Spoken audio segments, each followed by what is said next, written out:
Hi, Mom. So I got my ticket home from Europe. I get back on June 6th, but it's a really late flight because that was the cheapest, so it gets in at midnight. But don't worry, I'll get a shuttle from the airport so you don't have to pick me up. Like, really seriously, you don't have to. Okay, so love you. See you soon. Bye.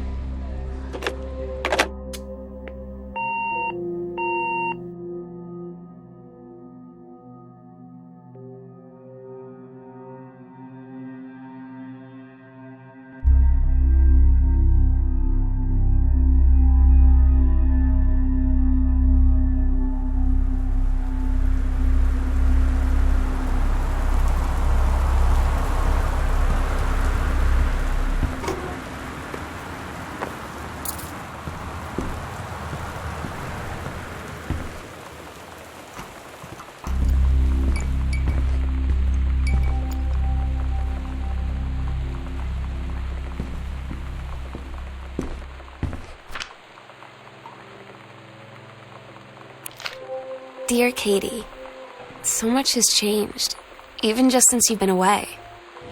We moved into this house. I'm in a new school, and my big sister being gone for a year doesn't make it any easier. It doesn't feel real, but I'm not gonna let it faze me. I used to tell you everything, and if I can't do it in person, because you're off gallivanting around who knows where, I'll tell it to this journal, just like I was talking to you.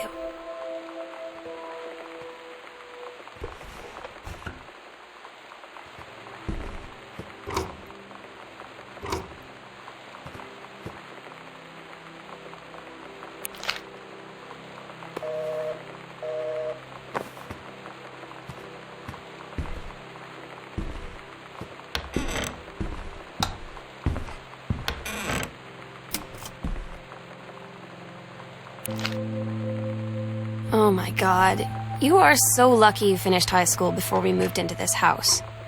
So, it's the first day of school, and there I am, introducing myself to the class, and I say that I just moved into the house on Arbor Hill. All of a sudden, every kid in the room turns and just stares like I suddenly transformed into a mutant. I just stood there, wishing pretty hard for a rewind button. Because now maybe nobody knows my name, but they all know who I am. The Psycho House girl. Great.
residents are strongly urged to stay indoors and secure all windows and doors.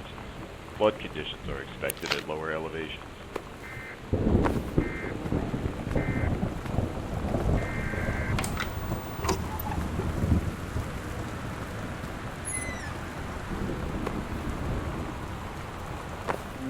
You know that feeling where the first moment you see someone, it's like they have a big gold star around them, and you have to get to know them? Well, there's this girl. I think she's a senior. She's usually dressed kind of punk, but sometimes I see her in this, army uniform, and she's always drawing in this notebook, looking so intense. I had no idea how I would ever, have an excuse to talk to her. Till I noticed she and her friends hang out and play Street Fighter at the 7-Eleven every day after school.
When you live in one place your whole life, your next door neighbor is kind of like your default friend. And Daniel only got weirder over the years. So moving away has been a good excuse to, not see him anymore. But he did always have the good Nintendo games. Maybe I'll give him a call.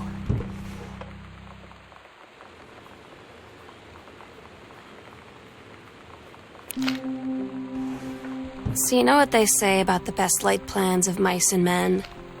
Yeah, turns out it applies to Street Fighter too.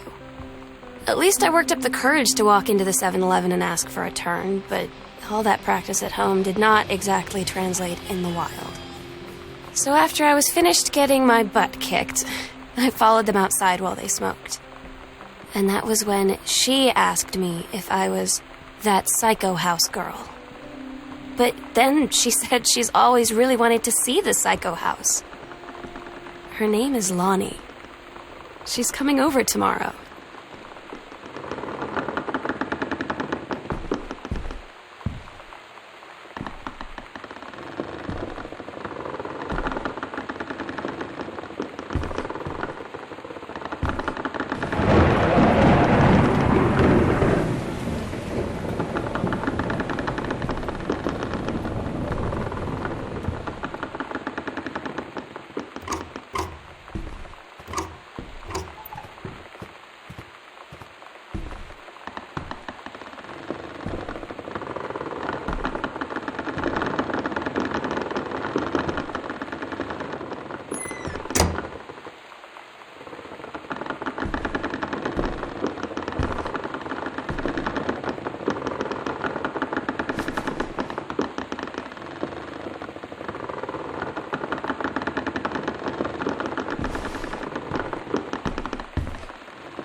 The sunset light in this house is the saddest thing I've ever seen.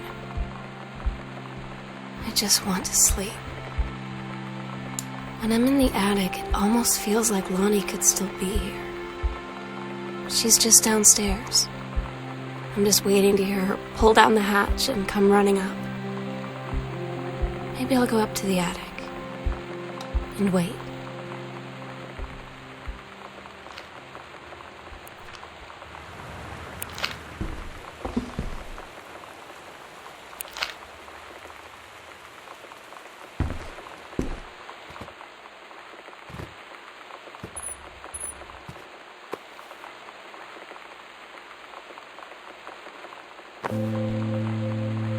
It's weird hanging out with girls. Daniel was around ever since I was little, and other girls? I don't know. But being around Lonnie is like instantly just right. I gave her the grand Psycho House tour and took my revenge. Lonnie came over today, but everything was different. She was sitting at my desk chair, and she wouldn't look at me. Finally, I asked her what was going on. She said she felt like she'd done something wrong that night in the city. Like I must think... But I said no. There was nothing wrong. I just wanted to say... But I couldn't find the words. I felt like I was gonna cry, but I wasn't sad. She got up and sat next to me on the bed. I looked at her. Lonnie, do you think you could ever... And that's when she kissed me.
Sometimes you just have to lie to Mom and Dad. Like when Lonnie asked me to see a band with her and stay over at her friend's place in the city after. That's a lie to Mom and Dad's situation. But it was so worth it.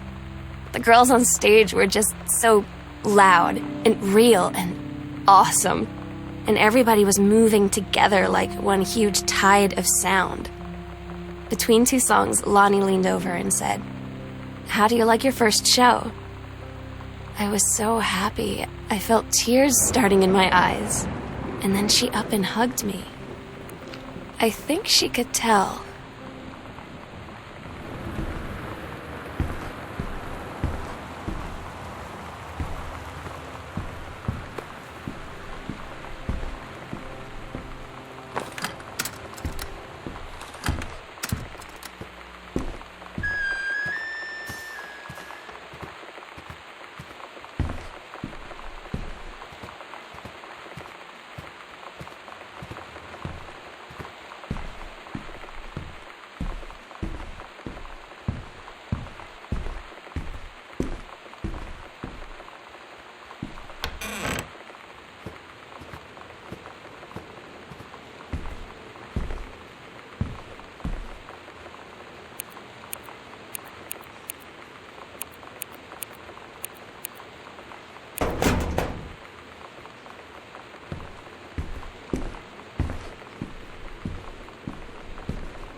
It's different now.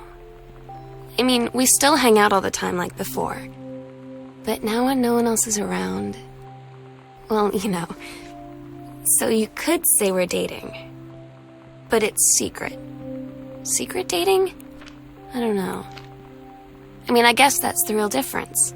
Now when we get off the phone, or go home for the night, or it's just quiet and we're alone, we say I love you.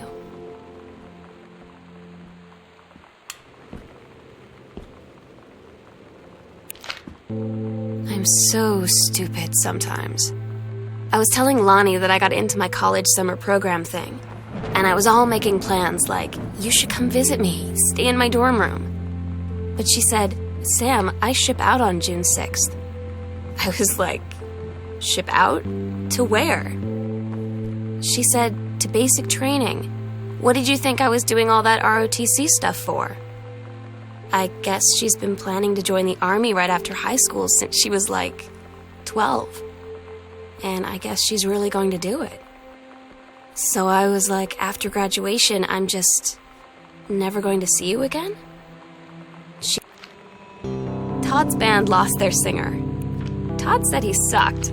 Lonnie said he got sick of Todd's shit, and he was complaining about needing a new singer. So Lonnie was like, I can sing. And they were all kind of like, you can? And she was like, probably. But she's been rehearsing with them for like a week now. And I finally got to see them play in Todd's basement today. And she's actually really amazing. I feel so proud when she's on stage. It's incredible being in awe of someone you love. So everybody knows it's like a temporary situation till she ships out in June. But till then, I'm gonna be at every single show.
had an interesting talk with Mom and Dad tonight. One you were never gonna need to have. I mean, you've known, right? I've known. I've known since, like, She-Ra. Mom and Dad didn't, I guess. But they saw the zine and the stuff on the locker, and they were like, is there something we should know about you and Lonnie? And so here's the thing. I was prepared for them to be mad, or disappointed, or start crying, or something. But they were just in denial. You're too young to know what you want. You and Lonnie are just good friends. You just haven't met the right boy. It's a phase. That's what I didn't see coming. That they wouldn't even respect me enough to believe me. Well, joke's on them. Daniel finally came over to get his game. I'd been dreading it.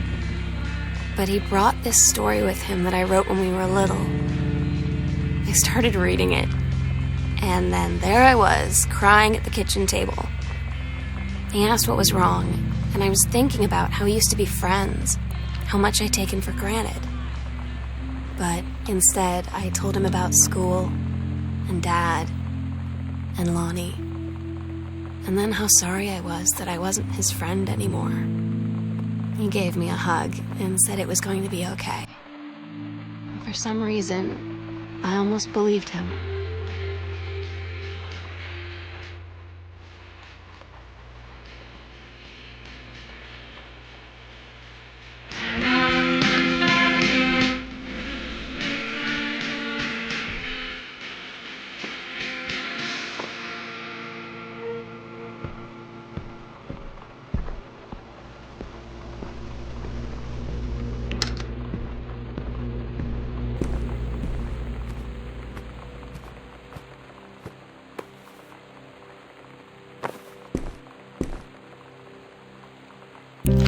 Lonnie had her going-away show with her band tonight.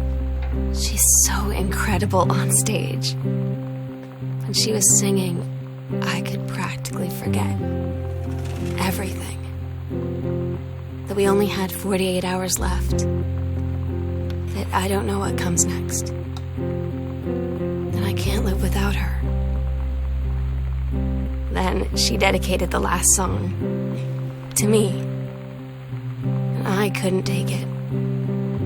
I was out on the curb in the alley, sobbing till my ribs hurt. I would follow her anywhere, Katie. But I can't. We agreed our last night together would be our happiest ever, and we'd forget tomorrow was going to come at all. It worked for a while. We had a good time seeing Oscar off, then ran up to the attic to look through our photos, to find one for Lonnie to take with her. And looking at them, I realized they were all in the past. And there wouldn't be any more. And I didn't know what I was going to do.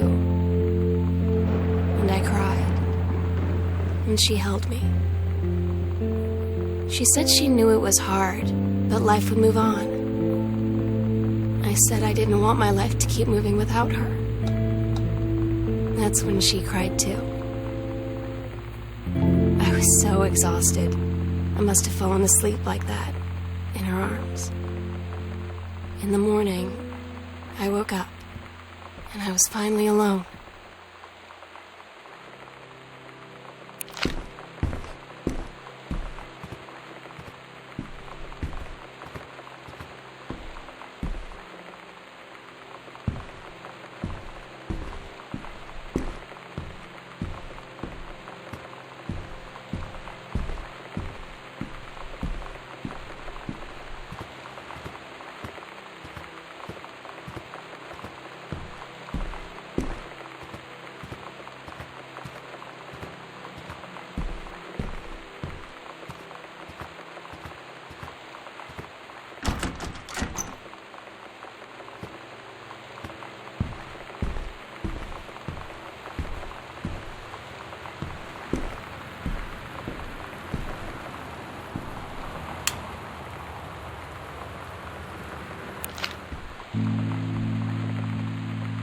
Oh my God.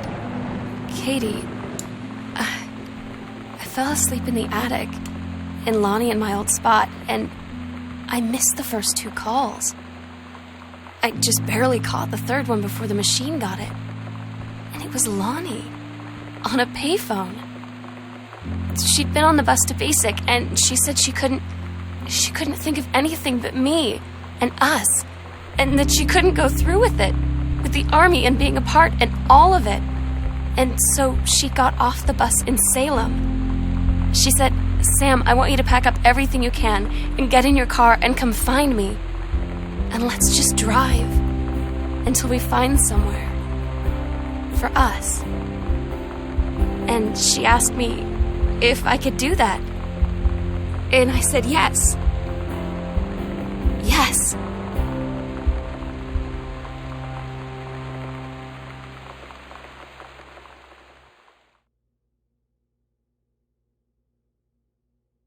Katie, I'm so sorry that I can't be there to see you in person, that I can't tell you all this myself.